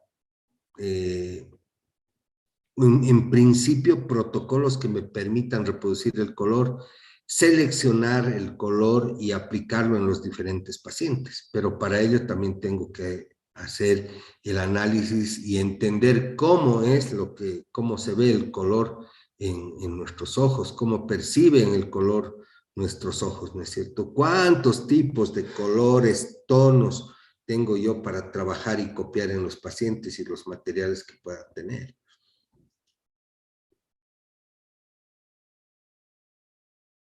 Se ha trabado este video, se los voy a mostrar después. Entonces, ¿cómo perciban el color nuestros ojos? Tiene que ver porque nuestros ojos son es el órgano sensorial más importante de nuestro organismo, ¿no es cierto?, fuera de la piel. Crean más del 70% de nuestras sensaciones, es decir, que si no hubiese luz, si no pudiese ver, no voy a tener sensaciones de color, forma, fondo, ni siquiera probablemente de superficies, texturas, etcétera, que a través de los ojos podemos ver, ¿sí? Por eso dice ahí, para que podamos ver, necesitamos que la luz entre a través de nuestras pupilas, ¿sí? Y así podríamos determinar el color, que es posible que determinemos el color gracias a la absorción y a la reflexión de la luz como fenómeno, ¿no es cierto? Y ese fenómeno a nosotros nos permitiría entender lo que son las longitudes de onda y qué función cumplen esas longitudes de onda al momento que nosotros estemos trabajando. Entonces, las propiedades ópticas de los materiales están relacionados con la posibilidad de absorber la energía de la radiación electromagnética de la luz. La longitud de onda de la luz que el ojo humano detecta está entre los 400 y 700 nanómetros, ¿sí? Hay varios tests, por ejemplo, el test de Ishihara, ¿no es cierto?, donde ustedes aquí seguramente se analizan, van a poder ver un número, ¿sí? Unos verán un número, otros verán otro número, y este test de Ishihara lo que hace es que con varias plantillas determina cuáles son los colores que mejor ve una persona. Si yo veo todos los colores de forma normal, veré un número, cuando no veré otro, y entonces la deficiencia en la detección de colores de mis ojos se va a traducir en el número que yo puedo ver en este test de Ishihara que aquí se muestra. Por supuesto, eso hace que también la mente se confunda y los ojos se confundan, y se utilizan fenómenos, por ejemplo, que de alguna manera se deben evitar en odontología, pero que los usan muchísimo, ¿no es cierto?, que es ver algunos objetos bajo diferentes circunstancias de luz. Y ese fenómeno se llama metamerismo, que es un fenómeno que ocurre cuando nuestros ojos perciben dos colores o dos tonos de luz diferente, ¿no es cierto?, en diferentes circunstancias de iluminación. Esto se da mucho en las carnicerías y friales. Si ustedes le han puesto atención, la gente que vende carne, ¿sí?, le pone una luz roja o le pone efecto rojo a la carne para que la carne se vea más roja y se vea más fresca, porque en realidad la carne refrigerada y, por ejemplo, el jamón, las carnes frías, todos esos embutidos son gris verduzcos. Y si uno ve un gris verduzco, en realidad no va a comprar el producto. Así que los fabricantes le echan desde colorantes a elementos que reaccionan con la luz para que se vean más naturales, menos artificiales y más frescos. Pero entre los dientes nosotros podemos analizar lo que es ver con un tono de luz algo y cómo cambia esto con otro tono de luz. Hay una lámina opaca, aquí otra diferente, ¿no es cierto?, más amarillenta, y obviamente las circunstancias de luz son diferentes. Entonces quiere decir que en mi consultorio tengo que elegir o poner luz blanca o poner luz cálida, pero en realidad tengo que tener la posibilidad de elegir todos los tipos de luz que a mí me favorezcan en la toma del color para que mis pacientes vean el trabajo que uno mismo realiza, ¿no es cierto? Entonces, el medio ambiente en el que se trabaja o la forma como se trabaja también incide muchísimo en lo que uno tiene que ver. Así que el color, ¿sí? El color es un tema sumamente complejo en la odontología. Hay que verlo bien, hay que analizarlo bien y hay que entenderlo bien.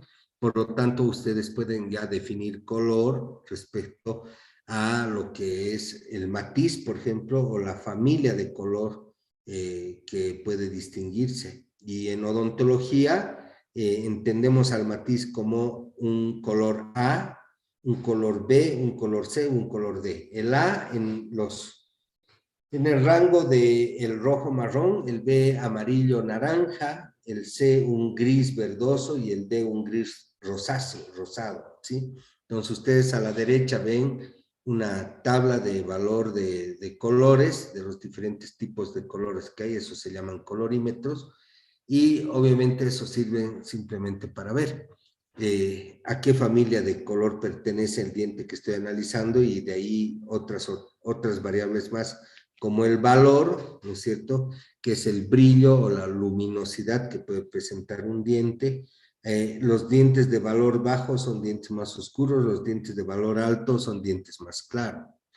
Entonces, aquí tomamos atención a los cambios de los colores oscuros y blancos, grises y blancos, ¿no es cierto?, que me permiten evitar la estructura de color que yo pudiese necesitar.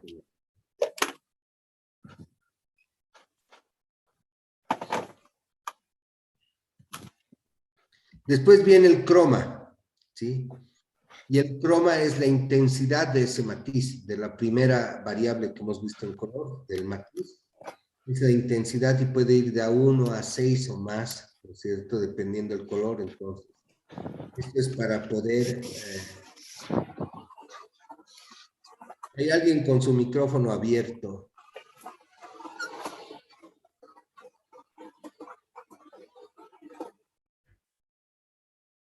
Gracias. Entonces, el croma es la intensidad del matiz, la saturación de un color por los pigmentos que podría contener el material y que puede ser medido en números. Es decir, si yo voy a tener un color A1 y un color A6, quiere decir que el A1 en la estructura de color que hemos visto, que es el A es rojo marrón, ¿no es cierto? Voy a tener un A1 que es un rojo marrón más débil, a un A6 que es mucho más intenso o más definido como color. Entonces, estos son dependientes unos del otro, ¿no ve? Cuando tenemos y cuando hacemos clínica con estos colores, ¿sí? A nosotros lo que nos interesa es el grosor de cada material, porque todas las restauraciones estéticas son dependientes de la capa en la que voy a trabajar, y por eso se hace útil analizar, ¿no es cierto?, cuál es el grosor del esmalte en diferentes áreas de la boca, porque yo lo que voy a reemplazar va a ser dentina y va a ser esmalte.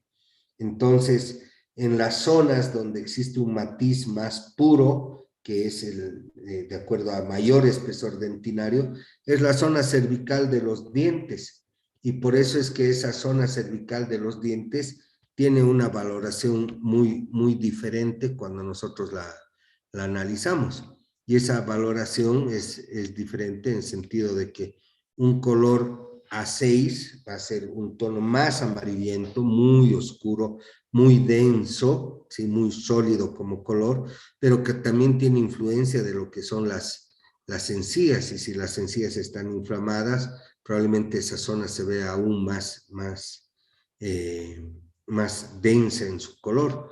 Yo le voy a colocar una capa de esmalte a esa región donde voy a trabajar, y por supuesto que las variaciones van a ser muy grandes al momento de yo cubrir la zona, ¿no es cierto? Entonces, va a depender muchísimo de qué tipo de color logro identificar, ¿no es cierto? Y ahí voy a saber y voy a poder entender cuál es el tema de intensidad y de croma, ¿no es cierto?, en los diferentes trabajos o restauraciones que vaya a hacer.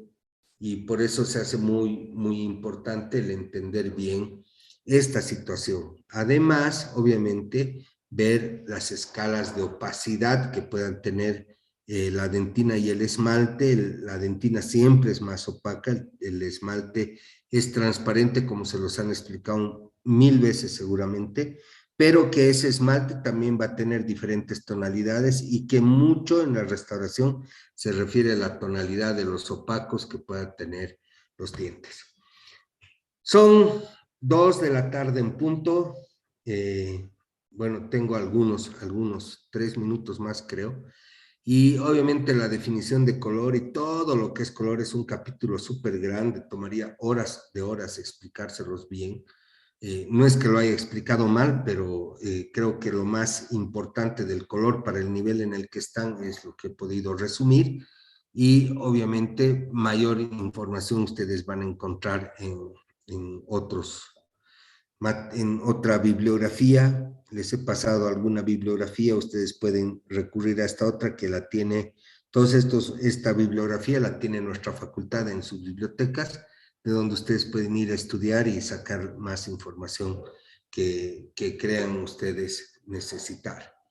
¿No es cierto? Entonces, conmigo, esto ha sido la segunda clase terminada, luego pasan con el doctor Leaño y después en algunas sesiones más nos volvemos a encontrar para ya volver a preparar el examen teórico, el primer examen parcial, una vez que se agote la temática de esto. Si hay alguna pregunta, alguna observación o algo que ustedes quisieran ver, con gusto.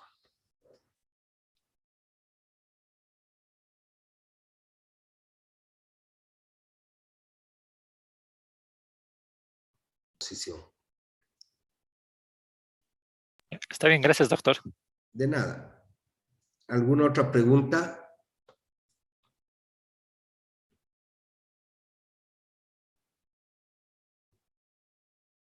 Doctor, buenas tardes. Hola. ¿Me escucha?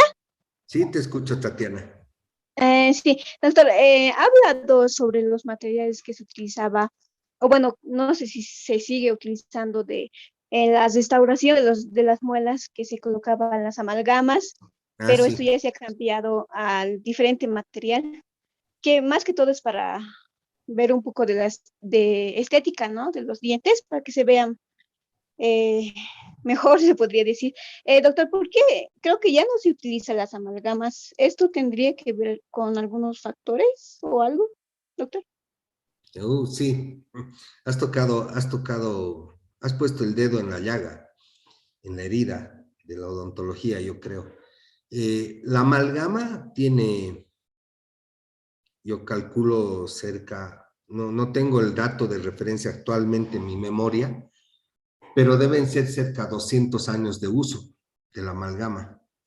Y obviamente la amalgama tiene un color gris oscuro, que es un color que se vuelve gris negruzco y se corroe mucho cuando la formulación de la amalgama no es tan buena. Cuando la amalgama es, voy a decirlo en términos más vulgares, cuando la amalgama es ordinaria. ¿Sí? Cuando la amalgama no tiene una procedencia de buena calidad certificada. Esa amalgama, como es un material que se usa tanto, muchas industrias han producido amalgama y la han sacado a la venta en los mercados para tener ingresos. Pero no cumplen con las especificaciones o la normativa y por lo tanto esas amalgamas se corroen tanto y pigmentan inclusive los dientes. Eso es cuando tienen muchísima cantidad de zinc o plata mal diseñada o cobre, etcétera. ¿Sí? Porque tiene estaño, cobre, zinc y plata la amalgama.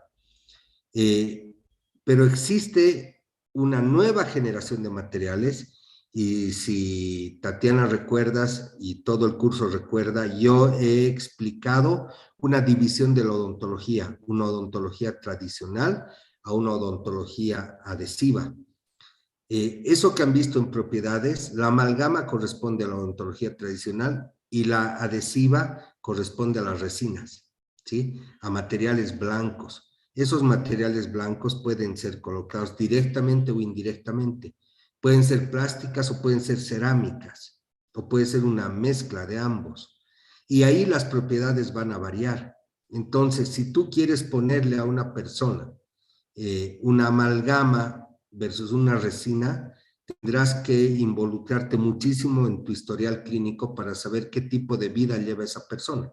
Por ejemplo, yo no le voy a poner a una persona que come tostado todo el día, que su comida es dura, que trabaja ejerciendo mucha fuerza, que trabaja por ahí en el agro, arando la tierra, etcétera, etcétera, una resina, por muy buena que sea la resina, no se la voy a poner. ¿Por qué? Porque me la va a hacer tronar, porque su fuerza mecánica está en los maxilares, que los dientes se pueden romper, los dientes naturales, y más aún los dientes artificiales, o sea, las zonas de reparación que puede haber tenido. Entonces ahí me involucro mucho con el hecho de ponerle a ese paciente, por ejemplo, una amalgama, y que esta amalgama sea de muy buena calidad. Eso sí, de muy buena calidad para que le dure, para que el esfuerzo que está haciendo ese paciente sea correspondido con un tratamiento de calidad. Pero en términos oficiales, las amalgamas ya no se utilizan hace más de 20 años. La pregunta es, si hace más de 20 años las amalgamas no se utilizan y en nuestro país existe una normativa de hace 4 años atrás más o menos, o 5 años atrás, no recuerdo la fecha exactamente, la tengo en mi clase de amalgamas, sí, de que existe una normativa a nivel gubernamental que prohíbe el uso de la amalgama a nivel público y privado, ¿sí? No nos da la alternativa de qué ponerle a un paciente de esa categoría, por ejemplo. O sea, me refiero a un paciente, por ejemplo, que venga del campo, o sea, que trabaje en el agro, ¿sí? Donde no tiene agua de buena calidad, donde su alimentación es compleja, es muy diferente al habitante de una ciudad. Pero ambos dos tienen dientes y yo debería saber qué material ponerle a ese paciente. A ese paciente no le va a interesar la estética, ¿no es cierto? Que le ponga un diente blanquito, lo que le interesa es que le dure y con eso pueda comer charque, pueda comer papa, chuño o qué sé yo, melcocha, caña, no sé.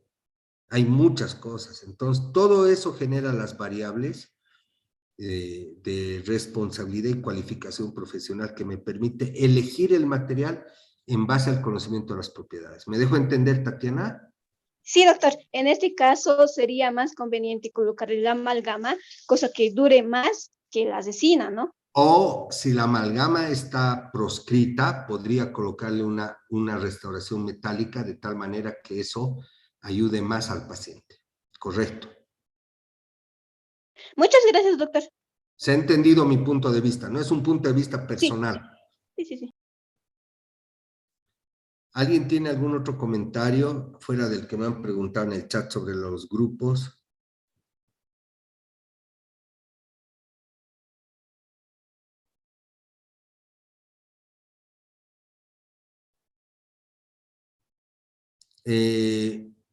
Para Nayeli Luz, que ha preguntado cuándo enviaremos la lista del grupo de práctica. He hablado hace unos minutos con el profesor Leaño y ya tiene él los 190 alumnos que le corresponden a sus grupos. Yo tengo la otra parte del curso, ¿no es cierto? Son un poquito menos por la carga horaria que cada uno de nosotros tenemos y esos grupos ya han sido definidos de manera aleatoria. Vamos a coordinar la forma de trabajo para subdividirlos en grupos, pero quisiera que entiendan que es imposible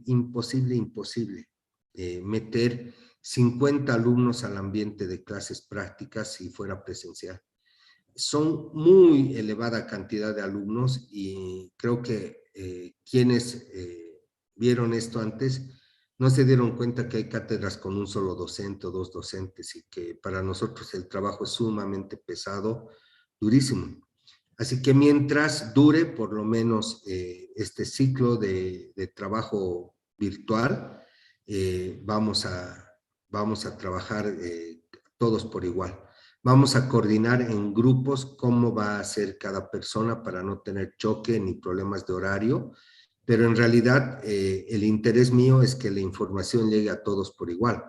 Y por lo tanto, en temas de práctica, por ejemplo, las personas que han sido definidas por el sistema para trabajar conmigo van a trabajar todos a la vez y vamos a hacer exámenes comunes para todos, no para un grupo de lunes, otro de miércoles, otro viernes. Eso se va a dar el momento que tengamos posibilidad de retorno presencial a la facultad, donde sí, por grupos tienen que estar diseñados su trabajo para que no vengan todos el lunes y el miércoles me quede sin gente. Pero vamos a tratar de de ordenarlos lo antes posible para que no tengan choques con otras materias. Esa sería la respuesta. ¿Alguna otra pregunta? Abran sus cámaras, por favor, para el registro de asistencia a esta hora. Buenas tardes, doctor. Hola, Diana. Buenas tardes, doctor. Hola. Buenas tardes, doctor. Buenas Buenas tardes. tardes, doctor. Buenas tardes, doctor. Buenas tardes, doctor. Buenas tardes, doctor. Buenas tardes, doctor. Buenas tardes, doctor. Buenas tardes, doctor. Buenas tardes, doctor. A todos, hola a todos. Sonrían a la cámara. Buenas tardes, doctor. Buenas tardes, doctor.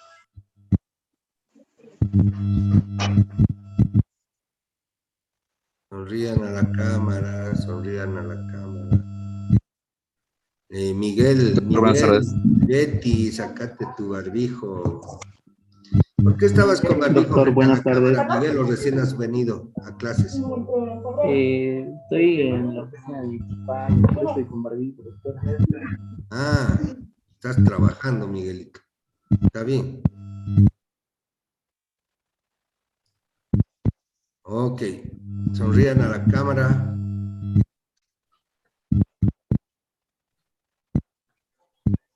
Gracias por saludar, Giancarla Nicole.